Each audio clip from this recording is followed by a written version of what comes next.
heart of Normandy. The echo of a love that survived the war. Rebecca Nystrom. Epigraph. She, the flame that conquered fear, he, the wolf who chose love over glory. Summary. At the twilight of the Norman dynasty, as kingdoms are torn between England and France, a man and a woman must choose between duty and desire. Caelan of Morven, heir to a house loyal to Normandy for generations, has fought beside the French to save his people from ruin. But his loyalty is an open wound. Every victory leaves behind the echo of betrayal. Eira of Lysarne, cousin to King John of England, flees disguised as a nun after the fall of Caer Thalen Castle. She despises the Normans who, like Caelan, swore allegiance to the enemy, until he saves her. Between them an impossible attraction is born. He embodies everything she vowed to hate, and she everything he cannot have without endangering his bloodline. As King Philip of France circles with suspicion and vengeance, Caelan and Eira must decide whether love can survive between two worlds at war. For sometimes the greatest loyalty is not to a kingdom, but to the heart. Can two souls scarred by war defy fear and the power of a king, to risk everything for love? Prologue. Winter descended upon Normandy, like a mantle of iron. High atop a cliff overlooking the Seine, the blackened towers of Caer Thalen Castle still rose amid smoke and silence, mute witnesses to a surrender that would change the fate of a kingdom. For nearly 150 years, the descendants of William the Conqueror had ruled on both sides of the Channel. The Morvens, like many Norman nobles, had raised castles, forged alliances, and extended their influence from England's cold hills to France's fertile valleys. But that winter of 1204, all that was known began to crumble. King Philip of France, shrewd and patient, had achieved what generations of French monarchs had dreamed of, wresting Normandy from England. King John Lackland, powerless, had lost the duchy of his forebears. And with his defeat, the old Norman lords were forced to choose, betray their English king or lose everything. Amid that twilight of broken loyalties, rose the figure of Caelan de Morven. Heir to a powerful house, Caelan had commanded Norman troops who ironically fought beside the French to overthrow the very duke they had once served. His sword had cleared the path for change, and his conscience bore the weight of that victory. He would be the first of his line to be born French, though his blood still spoke the language of conquerors. Far from there, disguised as a nun, Eira of Lysarne rode through the darkness. She had escaped the besieged castle by chance and courage alike, leaving behind the ruin of her house and the echo of English cries. She was cousin to King John, though no one must ever know it. Her life depended on that secret. Even the rumor of her lineage would be enough to condemn her as a spy, a heretic or a traitor. She despised the Normans who had sold their loyalty to France. And yet fate, ever cruel to the proud, would place her survival in the hands of one of them, Caelan de Morven, the man who had helped bring down the duke who shared her blood. Two enemies bound by misfortune. Two hearts divided by war. Between them stood the new world forged from the fall of Caer Thalen, a world where loyalty was more dangerous than love, and where a single careless word could spell the ruin of an entire dynasty. For when King Philip of France learned that the Morvens had given shelter to a relative of King John, there would be no mercy, no forgiveness. Only fire, retribution, and history writing a new destiny upon the ashes of the old realms. Chapter 1. Caer Thalen, Normandy, March 8, 1204 AD.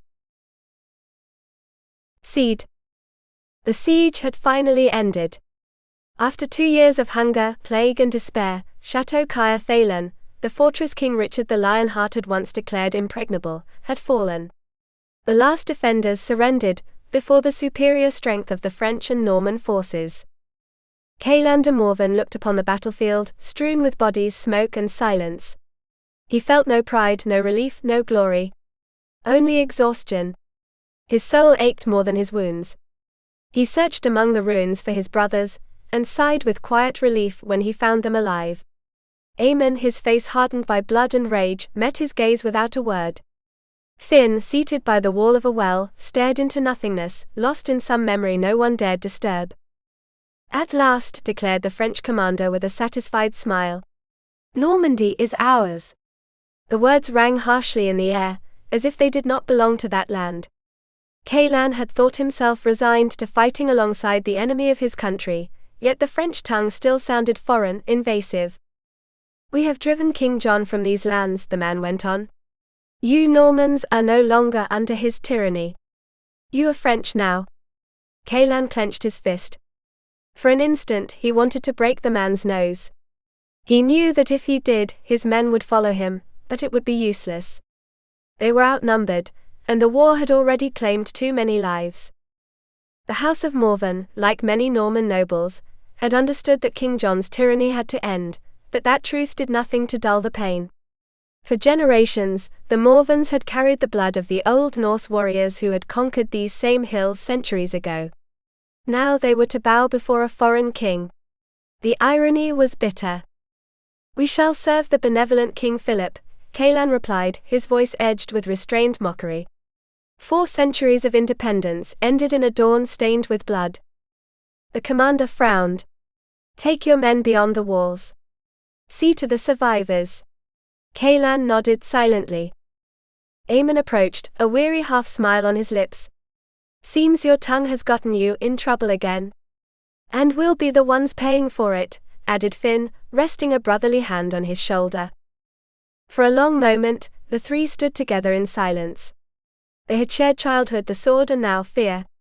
Caelan had dreaded returning home with his brothers' bodies, now at least he could give thanks for their lives. But he knew the worst was yet to come. With the fall of Caer Thalen, King Philip of France would not stop. The lands of Normandy would be his next prey, and with them perhaps the castle of Morven. I doubt there are survivors beyond the walls, murmured Aemon. Caelan closed his eyes.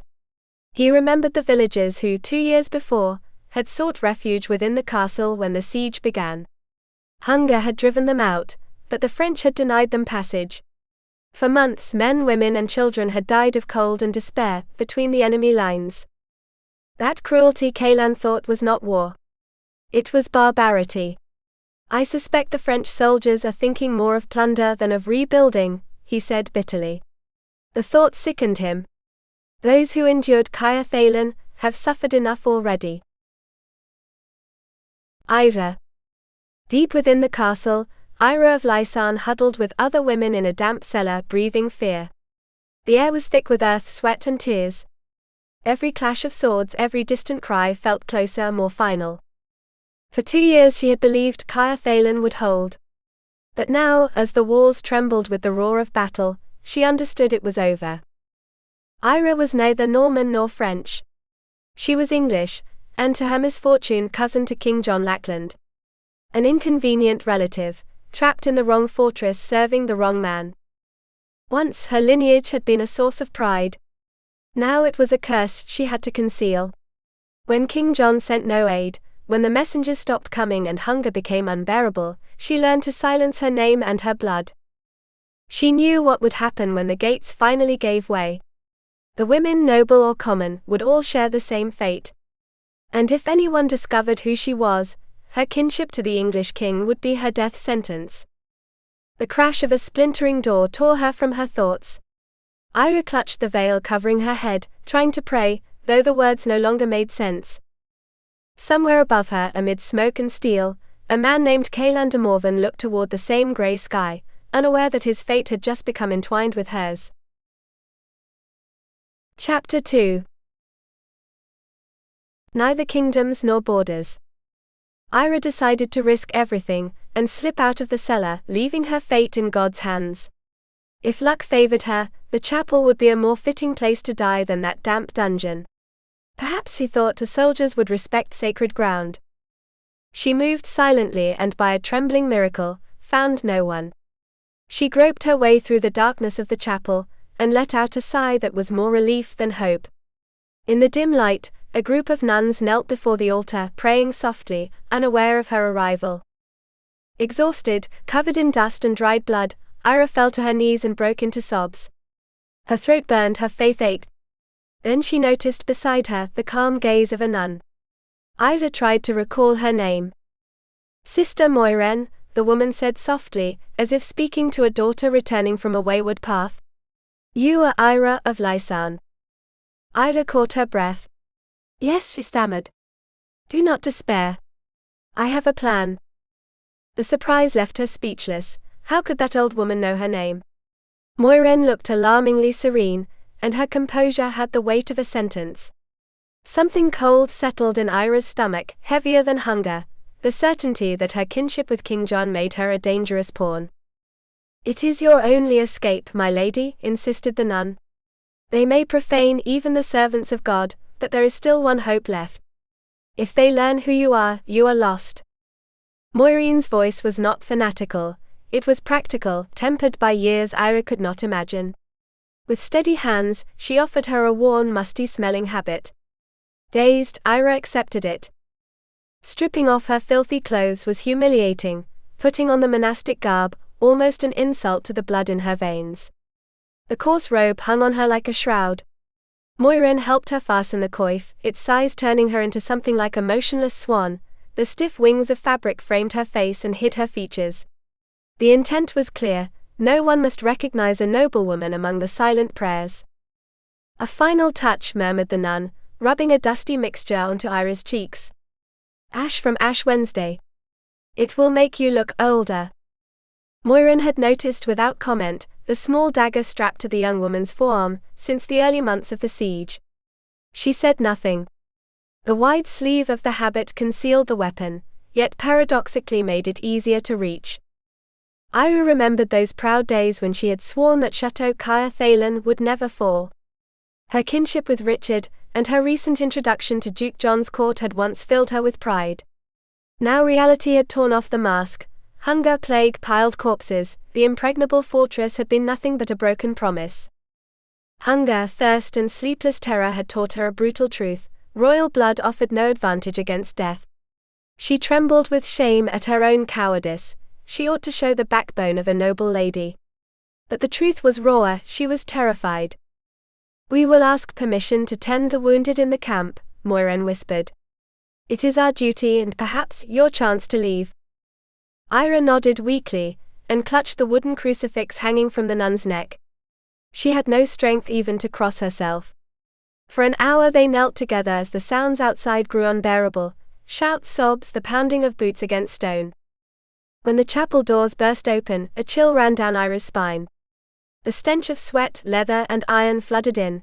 The victors sang and laughed, a music that felt obscene in that holy place. Her hand reached for the dagger beneath her sleeve. If any soldier tried to touch her, she swore she would kill before being defiled. Never before had she wished to harm, but desperation transforms.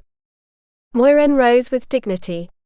Her voice, when she addressed the intruders, betrayed no fear. This is the house of God. There was a simple, resounding authority in those words. Eira heard them as if they were a lesson. She wished for even a fragment of that calm old courage. And as the soldiers' shadows stretched across the stone floor, she felt for the first time since the siege began, that her fate was bending toward something other than death, a decision, a chance to resist, and the fragile, trembling pulse of hope. The soldiers stopped. Their laughter died like a candle in the wind. A spark of hope flared in Eira's chest. These men did not look like mere looters. By their bearing and attire, they were officers. Perhaps, she thought with naive relief, men of honor. "Ma sœur," said one of them, bowing with exaggerated grace and a smile too well rehearsed. "I am Lucien de Ravine, Count of Belvin. From this moment the castle and its souls are under my command, including you, holy sisters. My officers will take quarters in this lovely chapel." Eira felt the air thicken. Her hidden hand sought the dagger. Ravine was French at least, not a Norman traitor. Somehow that comforted her. "We answer only to God," replied Morven without hesitation. "Our first duty is to tend the wounded beyond the walls." Ravine gave a brief, dry laugh. "Most of them are already beyond your help." Morven lifted her chin. "Even so," she said quietly. The Count's gaze swept over the nuns one by one, his scrutiny freezing Eira's blood. She lowered her eyes, praying her breath would not betray her. Could a man sense by the rhythm of a heartbeat that what stood before him was not a woman of faith but a lady in disguise, desperate to survive. For a few endless seconds the tension was absolute. Then, with a casual gesture, Ravine granted permission. Morven, Eira and Sister Alis could leave for the camp, the rest must remain. Eira felt relief so deep it almost hurt. Yet guilt weighed upon her. She watched Morven bless the sisters left behind, pale, silent, as if already bidding farewell to the world. They departed with bowed heads, crossing the nave thick with smoke and dust. The cold air struck Eira's skin, and she was bitterly grateful that hunger, despair, and ash had rendered her nearly invisible. No one would want to touch her. And yet deep within something still stirred, a fragile, stubborn will that refused to die. Chapter 3. Messengers from Heaven. Beneath the blackened walls of Caer Thalen, Caelan moved slowly through what his superior, the Count of Ravine, called with irony a camp. To him it looked like hell itself. A camp implies shelter, he murmured to his brothers. There's none of that here. The air was thick with decay and silence. Men and women reduced to shadows, skeletons with pleading eyes, lay upon the frozen mud. He had seen many wars, too many, but never such misery. Without our help, Aemon said quietly, these few survivors will soon join the dead. Caelan nodded, pressing his lips together. He removed his helmet and covered his mouth with a scrap of Scottish cloth, the last piece of his grandmother Elaine's tartan. His brothers did the same. It was a futile gesture, but the stench was unbearable. As the soldiers began to hand out blankets and scraps of bread, Caelan thought that the French had shown unexpected mercy in sparing these poor ghosts. Perhaps they had mistaken them for corpses. Then he heard a voice, soft, steady. We must take these souls to the village. He turned. Standing before him, only a few steps away, was a woman dressed as a nun. She was small, but her bearing radiated authority. Beside her, two older figures moved among the bodies with sacred calm.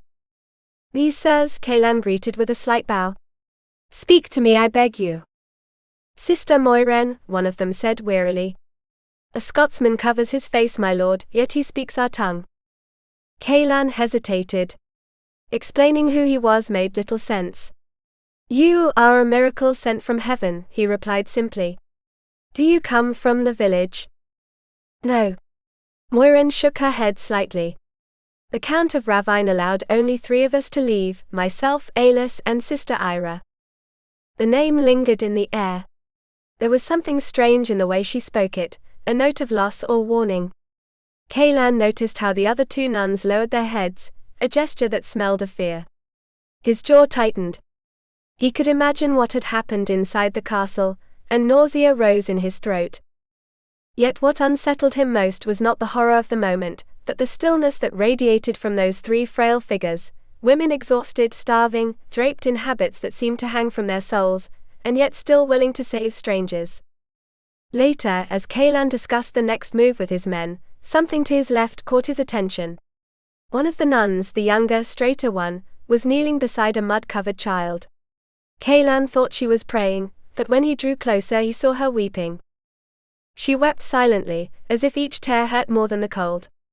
And in that moment, without knowing why, he felt that her weeping was the most human, the purest thing he had seen amid all that desolation. Beneath the enemy's mask. Eira didn't see him arrive, she felt him. A subtle shift in the air, a firm step cutting through misery and silence. She lifted her gaze just enough to see the woolen cloth covering his face. She recognized the pattern, a Scottish plaid. Strange. But what unsettled her most was something else. His bearing was noble, and his eyes, hidden though they were beneath the shadow of the cloth, held the calm of a man accustomed to command. Still, she knew without doubt, he was a Norman. One of those who had brought ruin to her world. 2 others accompanied him, each with the same strip of wool around the neck and the same dark hair, black as a raven's wing. Brothers, perhaps. All of them carried that same restrained air of men who had seen too much. Eira forced her face into stillness. If she showed even a flicker of hatred, she would betray herself. And she couldn't afford that. The child beside her, a small bundle of bones wrapped in rags, breathed with effort. She had gone beyond tears. Eira, who had none left for herself, wept silently for her. Then the man bent down. His voice, deep and tempered, caught her off guard.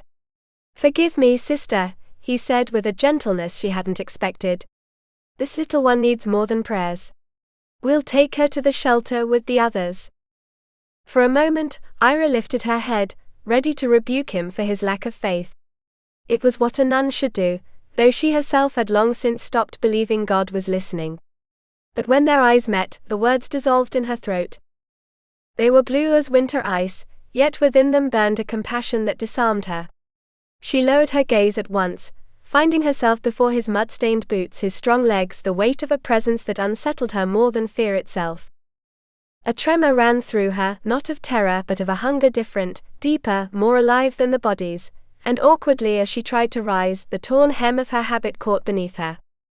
His hand steadied her. Not rough but sure. A brief human touch that seemed to burn against her skin. "Thank you," she whispered, barely audible. The Norman said nothing. He simply lifted the child with unexpected tenderness, and motioned for her to follow. Eira obeyed, still trembling, unsure whether it was from the cold, or from the enemy who had just looked at her as no man ever had before. Chapter 4. The weight of duty. A day later, when only the dead remained beneath the walls of Caer Thalen, Caelan walked slowly toward the pavilion where the survivors had been taken. The voices still echoing from the castle, women's screams, the drunken laughter of soldiers, turned his stomach. There was no glory in this victory. For months he and his brothers had slept in that same canvas tent, battered by wind and damp, dreaming of the end of winter. Now the place had become an improvised refuge for the few who still breathe. It wasn't much, but it offered warmth and a semblance of hope. As he entered, Caelan was met by a murmur of groans and sighs.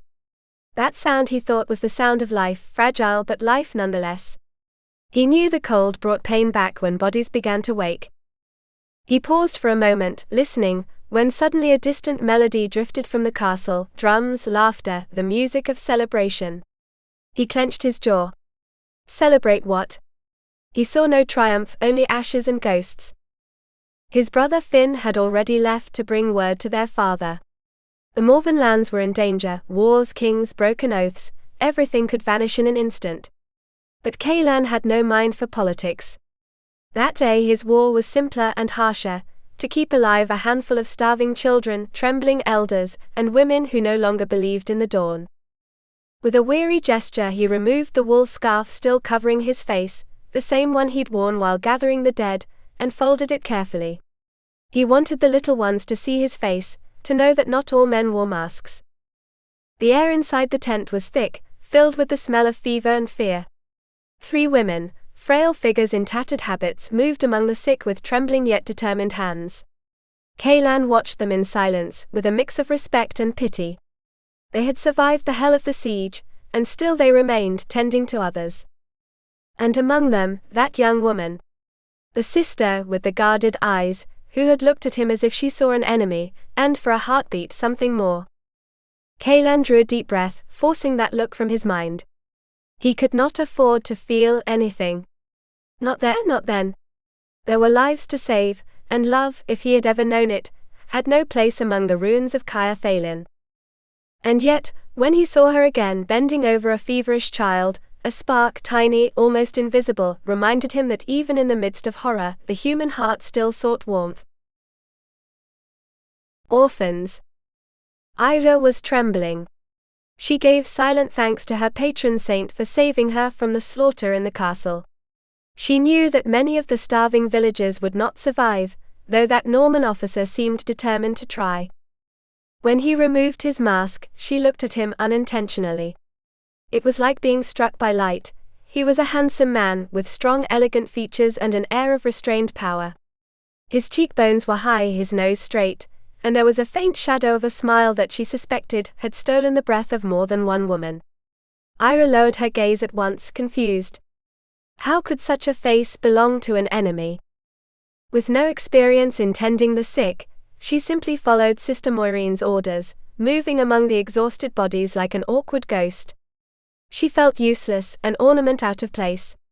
It wasn't her fault, she told herself bitterly. Her whole life had been surrounded by silk, by blooming gardens, by her mother's soft voice singing through the dusks of Cambria. Now that other life felt like a distant dream. Perhaps her parents believed her dead. And in a way she was. The laughing girl she had been was gone, replaced by a thin shadow with cracked hands and an empty soul. Around her, the orphan children huddled in silence, their eyes wide and hollow. Eira felt her heart split in two. In the best of times, a peasant's life was hard. For these little ones there was no hope left. She could hand out blankets, yes. Perhaps bread. Perhaps songs. Maybe her voice, the one she had once learned from her mother, could bring a moment's comfort, if only for an instant. She thought of England, and a shiver ran through her. She had no money, no clothes, no safe path. Her country lay beyond enemy lines, and the world now seemed far too vast to cross alone. Sister Moiren had already risked too much for her. She couldn't ask for more. If she wanted to return home, she would need help. Someone with power, with means, with the courage to take her out of Caer Thalen. And, unwilling to admit it, her mind returned to the Norman with the clear eyes. The man who, without knowing it, had saved her twice, once from hunger, and once from forgetting. Chapter 5. The echo of the siege. 2 days after the surrender, Caelan decided it was safe to enter the castle. The air still smelled of iron and ash, and the blackened walls seemed to exhale a silence of death. He wanted to speak with the French commander, Ravine, about the orphans left behind. Since the fall of the castle, that man had not bothered to ask about the survivors. Caelan brought his brother Aemon and a small group of soldiers. The French guards, arrogant and careless, denied them entry, but all it took was Caelan raising his voice for the barrier to open. The streets were empty. Puddles of blood dried on the cobblestones. There were no bodies left, but the stench persisted, as if death refused to leave. "I wonder where he's hidden the corpses," murmured Aemon. "Perhaps he wanted to erase everything," Caelan replied. "But stone always remembers." As they walked, the sound of hammers and saws broke the silence. In the courtyard, workers repaired walls while blacksmiths beat glowing iron. Ravine stood at the center of it all, barking orders in his harsh voice. "Perhaps we've judged him wrongly," Caelan said quietly. "At least he's trying to rebuild." "Rebuild over blood," Aemon muttered in disdain. "That castle was Norman, and you should be the one raising it again." Caelan said nothing. He had learned to restrain his anger, to hide the fire burning beneath his calm. He knew the villagers would never accept a traitor as their lord. Still, bitterness lodged in his chest like a thorn. Suddenly, 2 young nuns came out of the tower. Their veils were drawn tight, hiding their faces as they tried to slip by unnoticed. Ravine, shameless, followed them with his gaze and muttered something obscene. "Pig," Aemon hissed. Caelan held back the urge to strike him. Eira's face crossed his mind, the forced serenity with which she tended the children, her gentle voice when she sang to soothe them, the faint spark that lit her eyes when she thought no one saw. She was a woman marked by loss, and yet her tenderness had survived the horror. It unsettled him. Moved him more than he wanted to admit. Shaking off the thought, he approached Ravine. "The dead will be buried outside the walls within a day or 2, he reported. The Frenchman grunted without taking his eyes off the nuns. Caelan drew a steady breath. The survivors are returning to the village. Some may not withstand the cold, but at least they have a roof. Survivors? Ravine asked with feigned interest. Caelan nodded, offering nothing more.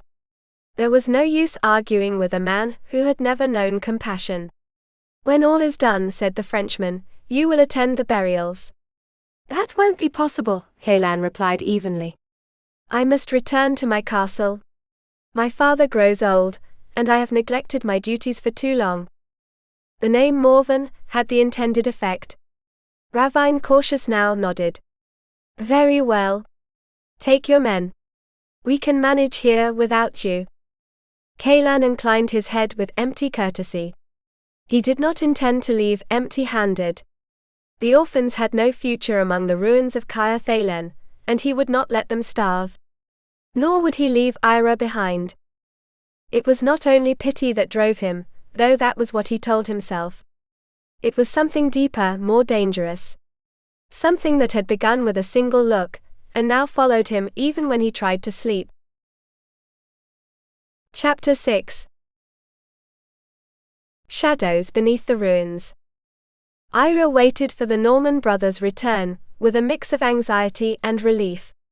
She knew they had gone into the castle to speak with the French, and the thought alone kept her on edge. Despite being men of the traitor Duke, they behaved with a nobility she had not expected. There was in them a strange, almost unsettling humanity, a light of honor that somehow survived amid the ruin. Few men of their rank would have cared about orphans or starving villagers. Yet they did, and that bewildered her. What kind of warriors stopped to cover the enemy's children with blankets? The thought of what might happen if the French commander decided to replace them sent a chill through her. She remembered Ravine's face, his arrogant smile, the cruel gleam in his eyes when they lingered on women. What if he had discovered her secret?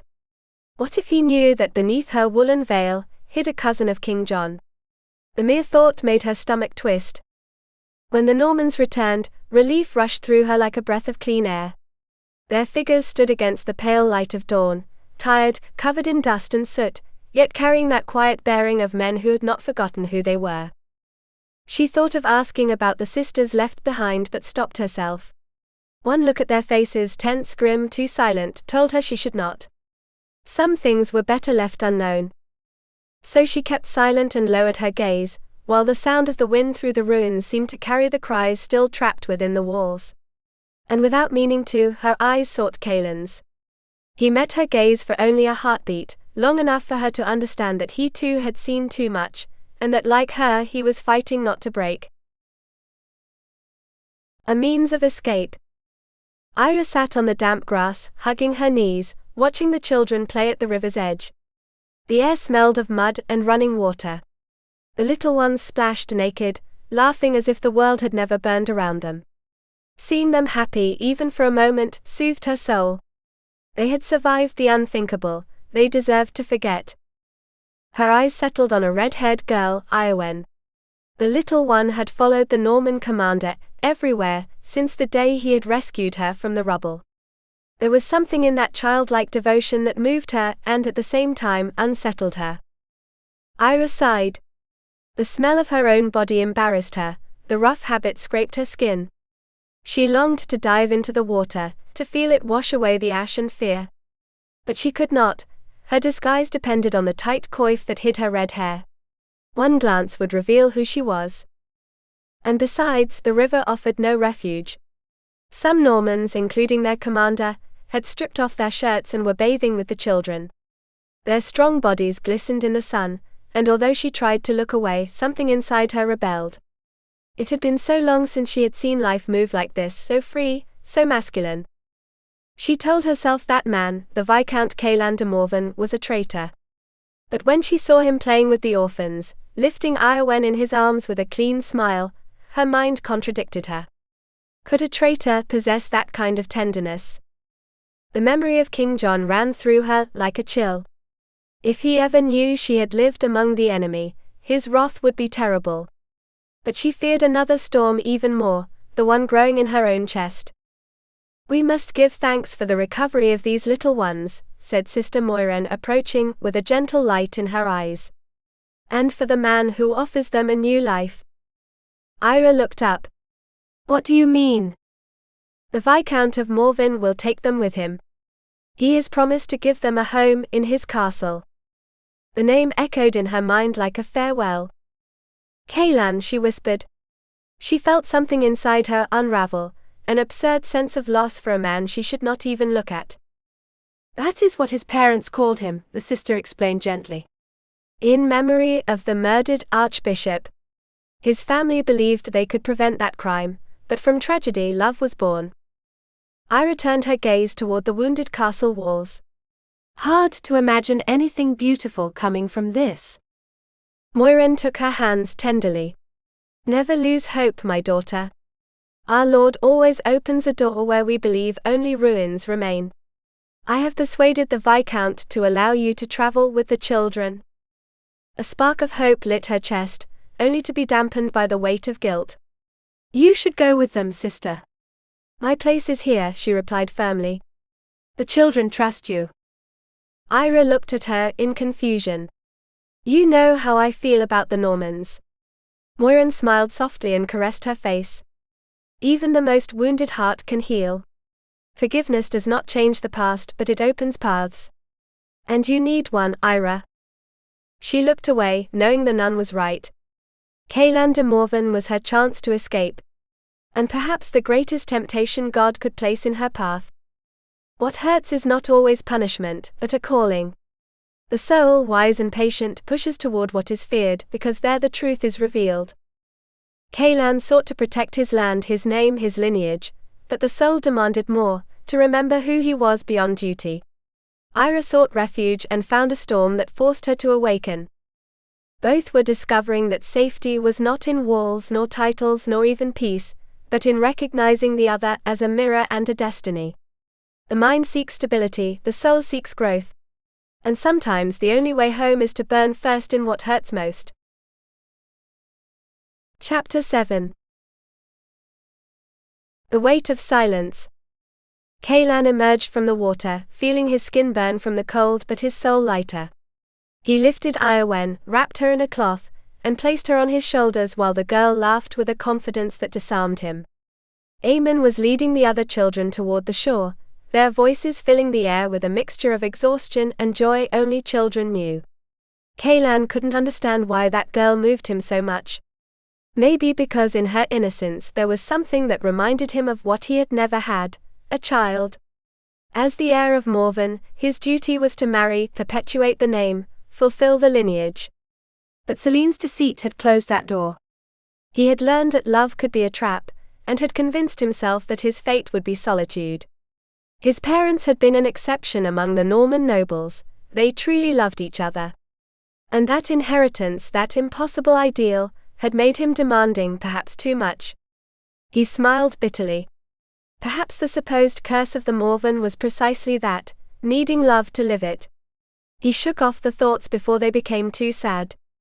The children were shivering and laughing, oblivious to the invisible scars they carried. They were small, but they had seen more death than many soldiers. His duty was to take them away from that cursed place. Sister Morven had insisted that Eira accompany them.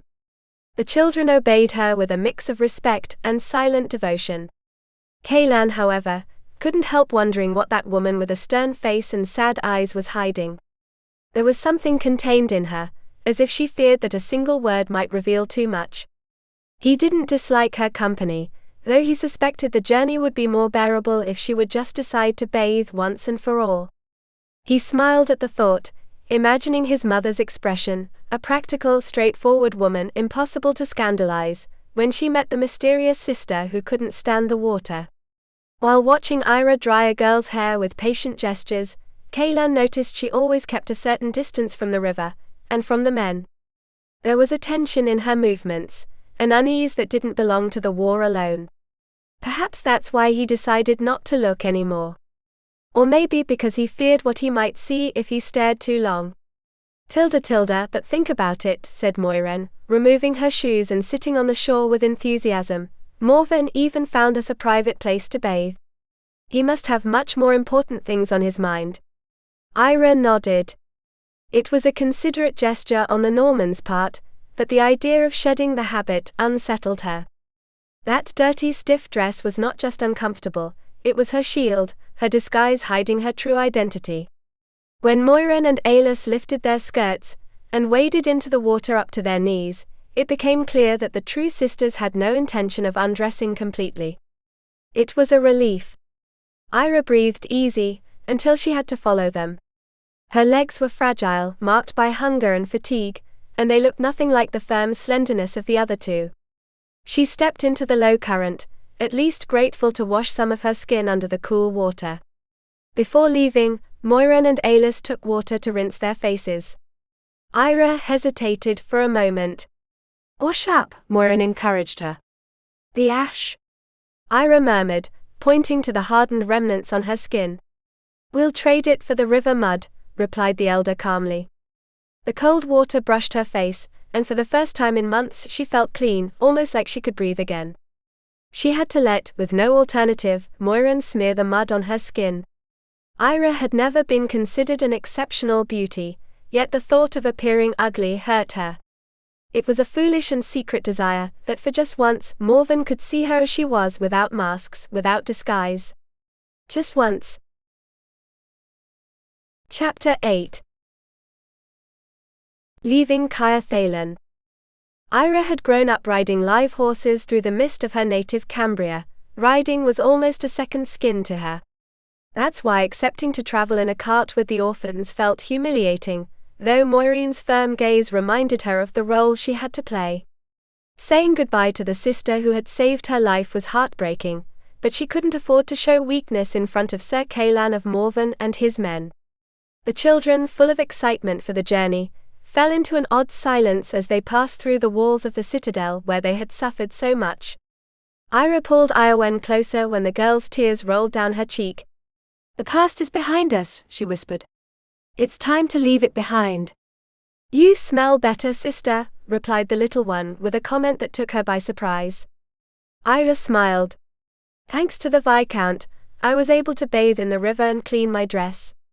It doesn't suit you, Eowyn retorted, moving her little hand inside Eira's wide sleeve. A shiver ran down her spine. If even a child had noticed that the habit wasn't hers. I'll fill it out when I regain my appetite, she said. Eowyn rubbed her belly. Like me. My Lord Caelan makes sure I eat until I'm full. He's a good man, Eira admitted. Although she still resisted trusting him, she couldn't deny that she was impressed by his kindness and determination. Tilda, the Norman armies were setting off in different directions, each contingent toward its home. Caelan said goodbye to his officers one by one, and not hiding his impatience, led his knights away from the castle of Caer Thalen. The weight of that fortress, a symbol of a crumbling history, pressed on his chest.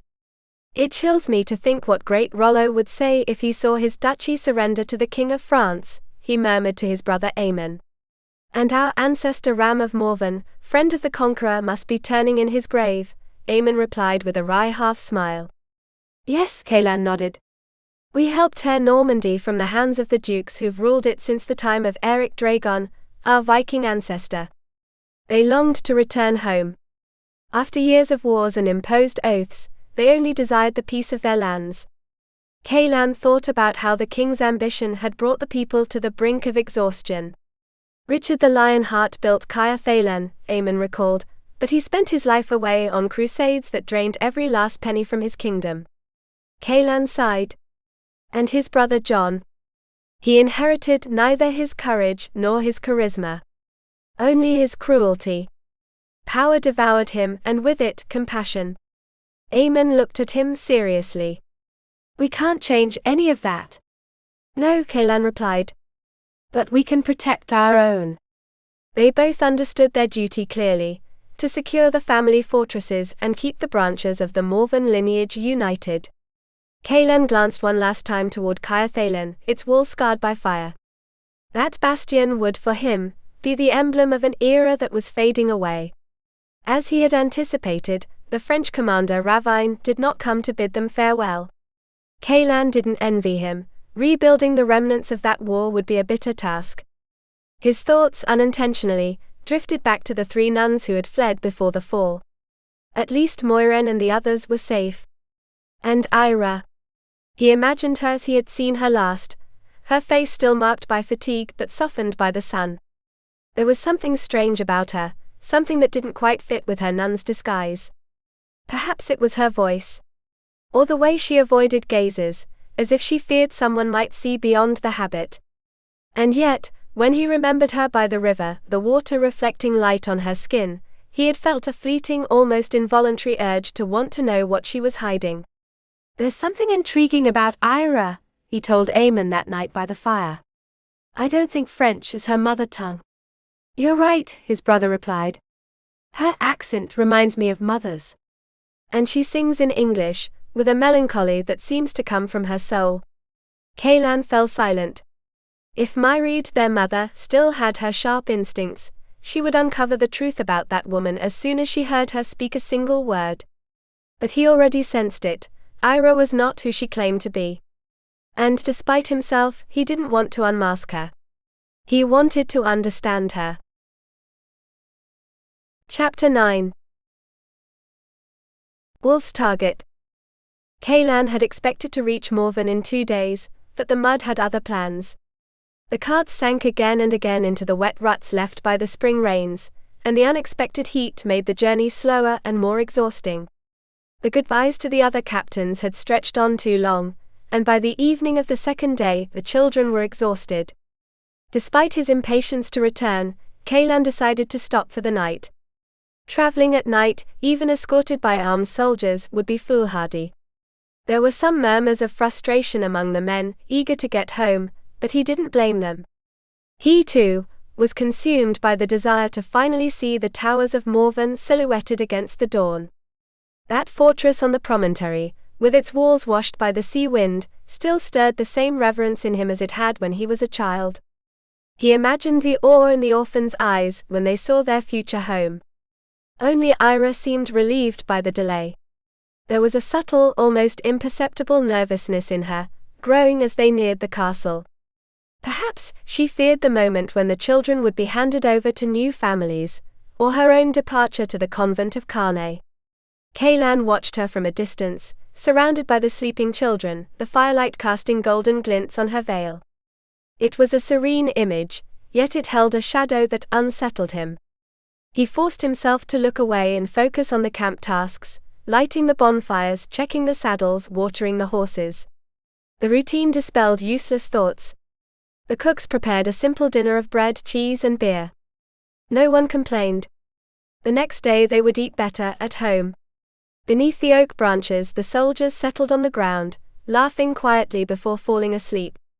Eira, for her part, arranged the children by the fire, covering them with blankets. Then she lay down among them, like a silent mother watching over a shared dream. Caelan and Eira stayed awake for a while, listening to the murmur of the night, the crackling of the embers, the snoring, and in the distance the harsh call of the nightjars.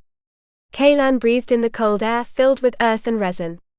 "Perhaps the French king rules these lands," he said softly, "but he will never subdue the spirit that runs through our blood." Eira nodded, without replying. When they finally lay down on the pelts the silence grew deeper, until from deep in the forest a howl rose. Long, solitary, almost human. Caelan opened his eyes. The wolf was not the only one keeping watch that night. The howl of the night.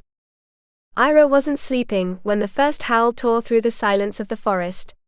The sound froze her blood, she knew that call all too well. She had grown up on the plains of Cambria, where wolves hunted in packs and the wind seemed to carry their voice for miles. A single howl could mean hunger. A chorus, a threat. Suddenly the camp woke up. The men emerged from the trees, torches lit with trembling hands, the cooks banging pots to scare off the beasts. The fire crackled, casting its golden light over tense faces and alert eyes. Caelan of Morven appeared from the shadows, steady and calm despite the general alarm. He approached Eira, and helped her gather the children around the large bonfire. "Don't worry," he said in a deep, almost soothing voice. "They won't attack. The flames will keep them away." For a moment, the gazes met. In the man's eyes, she saw the same awareness of danger she was trying to hide. Both of them knew that, if hunger was fierce enough, not even fire would stop the forest. When Caelan moved away to order more torches, Eira felt a strange emptiness, as if his mere presence had held the courage that was now starting to falter within her. The howls multiplied, closer, deeper. The children, terrified, pressed against her for warmth. Eira began to sing, a low and sweet melody, the only weapon she had against the fear. But her voice trembled, broken by an invisible knot. She slid her hand into her sleeve, and pulled out the small dagger she always kept hidden there. The flames danced on the steel as the wolves' green eyes glowed between the trunks. The sour scent of the animals filled the air. They were close. Too close. Then from the darkness, Caelan his brother and several men appeared. They shouted, raising flaming torches that sent sparks onto the wet ground. The wolves retreated, confused, before fleeing into the trees. Eira finally breathed. The tremor in her hands took time to calm. Through the glow she saw Caelan return with a tired smile, his hair tangled, his gaze still alive from the adrenaline. "I think we've convinced them to leave," he said with a half-laugh. She watched him, unable to respond. Her first impression of that man, the arrogant, cold soldier, had been crumbling, fire after fire. There was a strange mix of strength and tenderness in him, a calm that commanded respect. And that night, under the distant howl of the forest, Eira understood that she didn't just owe him gratitude. She was also beginning to fear what her heart, so carefully hidden, might come to feel for him. Chapter 10. Shadows among the trees. Caelan was patrolling the perimeter of the camp when something stopped him dead in his tracks. A pair of green eyes flashed between the trees, just a few steps from the fire where the children slept, huddled beside Sister Eira.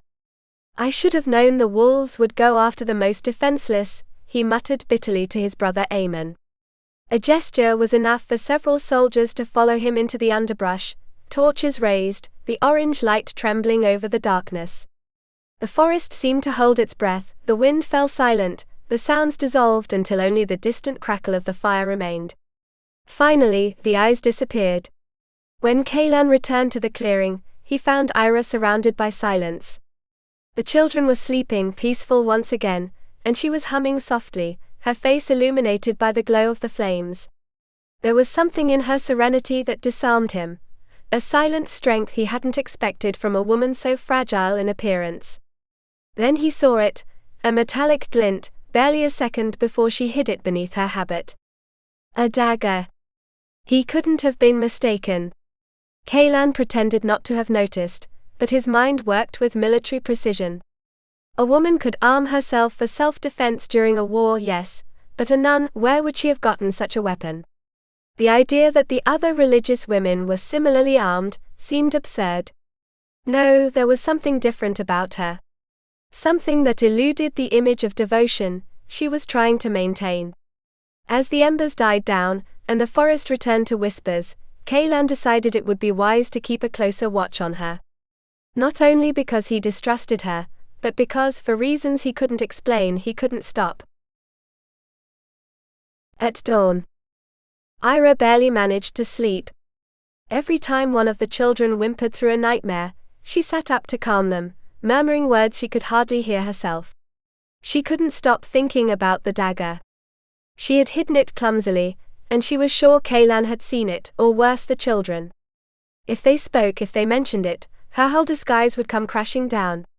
The silence of the night was only broken by the hoot of owls and the deep snoring of the soldiers, men capable of sleeping after any horror. She, on the other hand, trembled. She expected to hear the wolves howl at any moment. She wondered if Caelan was resting or like her, keeping his eyes wide open, alert to every sound. There was a calmness in him that unsettled her, a confidence that seemed to protect them all, even her, though she didn't want to admit it. When the wind began to blow harder and the sky turned grey, she felt an almost childlike relief. Life was returning to the camp, the crackling of the fires, the hooves of the horses, the hoarse voices of the men stretching. Eira smiled weakly. The children were safe. And for a moment, she believed she was too. Chapter 11. Arrival at Morven. The children were breathless when they saw the castle for the first time. Eira understood their astonishment. The stone fortress rose above the hill with an almost unreal majesty, dominating the fields and forests that stretched to the horizon. A young orchard, full of green shoots, covered one side of the promontory like a promise of life and abundance. Caelan rode at the front, his face illuminated by a quiet pride. Eira watched him closely. This place was not just his home, it was the symbol of everything he had defended, and of what he was willing to lose. For the first time, she understood the weight of his decisions, the courage to face a king in loyalty to his land and people. As they passed through the great gate of the castle, they were met with a burst of voices. Men, women and children ran to see them, raising their hands, smiling, cheering.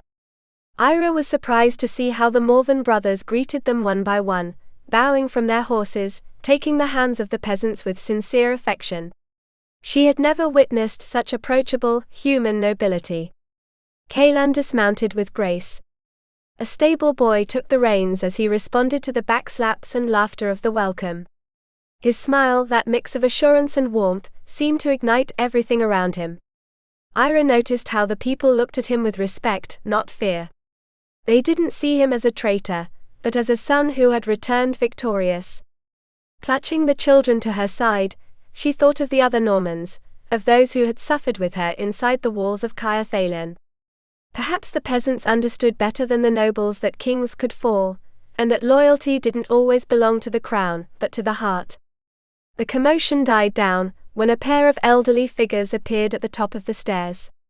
The crowd parted in respect. Eira instantly knew they were Caelan's parents. The resemblance was undeniable, though the Count's hair had turned silver. She held her breath. She didn't want to face them. Her disguise as a nun suddenly felt fragile, like a veil about to tear. Should she continue lying? Or reveal who she really was, risking the distrust of those who might help her return to England? The Countess embraced her children tenderly. Eira thought her to be a woman with clear eyes, someone who could see beyond words. And in her kind smile, Eira sensed something that unsettled her deeply. This woman wouldn't be easily deceived. Caelan had feared he wouldn't be greeted with joy, but just seeing the faces of his people told him that Morven welcomed him like a son returning from danger. Still a shadow lingered. How long would this peace last? They had escaped the yoke of a cruel king, but power always had another face. His father trusted that the new ruler would know how to maintain calm among the noble families. Caelan wanted to believe it. Seeing his parents, he felt a pang of relief. Time had touched them, but they still stood tall, strong. His mother, with her serene smile, offered him her arm. For a moment, he hesitated before following her into the castle. He had sent Finn to announce the arrival of the children, but he still needed to present Eira. How could he explain her? A woman who claims to be a nun, and who hides a dagger. He left his mother with a caress and approached the cart.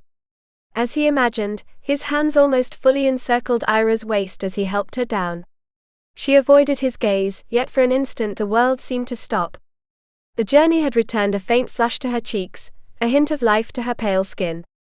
She was younger than he had thought, and those eyes, green as gemstones, disarmed him without warning. She placed her hands on his shoulders to keep her balance, and her touch, brief, involuntary, shook him to his core. A sudden shameful desire pierced through him. God, she's a nun, he scolded himself, barely pulling away, unable to let go of her. And then she lifted her face. There were unshed tears on her lashes, a tremor in her chin. Caelan lowered his voice, almost a whisper, "Do not be afraid. The worst is behind us." Eira closed her lips with effort, as if every word hurt. "Thank you," she murmured, awkwardly stepping back. And Caelan, watching her walk among the children, felt that thank you was more intimate, more dangerous than any confession. Eira didn't understand why she was crying. Perhaps it was the simple relief of finally feeling safe.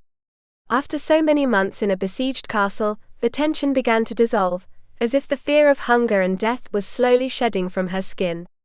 And yet, England was still far away. Her journey had not ended. When Caelan's hands held her, something inside her awoke, an unexpected, warm, almost forbidden shiver. The firmness of his shoulders, the security conveyed by his touch, made her tremble in a way she didn't understand. It was absurd to feel this for a man who, in her eyes, had betrayed his king and his land. He could be compassionate, even brave, but nothing justified his disloyalty. She was in enemy territory, and she must not forget that. If those cheering for her knew who she truly was, they would see her as an intruder, a threat. Still, had she perceived tenderness in Caelan's blue gaze when their eyes finally met? Or was it just her imagination, a spark born from fatigue and fear? Perhaps he had sensed something too. Perhaps he had recognized the disguise behind the habit. Her mind was a whirlwind, her heart a battleground. She wasn't used to feeling so intensely, and that terrified her more than the wolves or the war. The habit and coif weighed on her like a mask she could no longer hold up. She took a deep breath, trying to regain her composure. It wasn't the time to falter. With steady steps, she turned and prepared to face Caelan's parents, carrying with her the secret and the confusion that burned inside her. Chapter 12. Caelan should have felt relieved to be home, but a persistent unease weighed on his chest, like a foreboding he couldn't shake. He had brought guests to Morven before, but he had never felt this strange tension, this mix of discomfort and anticipation. Ever since he had seen Eira's face clearly, certainty had haunted him. That woman was not who she claimed to be. There was something in her gaze, a contained sharpness, a barely hidden secret, that contradicted the calmness of her habit. Or perhaps it was he who had become distrustful, unable to look at a woman without searching for deception behind her eyes. He chastised himself for his own suspicion, though he couldn't deny the most unsettling truth, that supposed nun had stirred in him an interest that was far from holy. He tried to convince himself that everything would become clear with time, once he had settled back into the routine of his home. He needed a bath, a hot meal and a night's sleep in his own bed. But as he prepared to introduce Eira to his parents, the thought of returning to his bed alone didn't bring him the comfort he had expected. On the contrary, he felt the strange emptiness of someone who feared that something, or someone, had begun to disrupt the order of his world.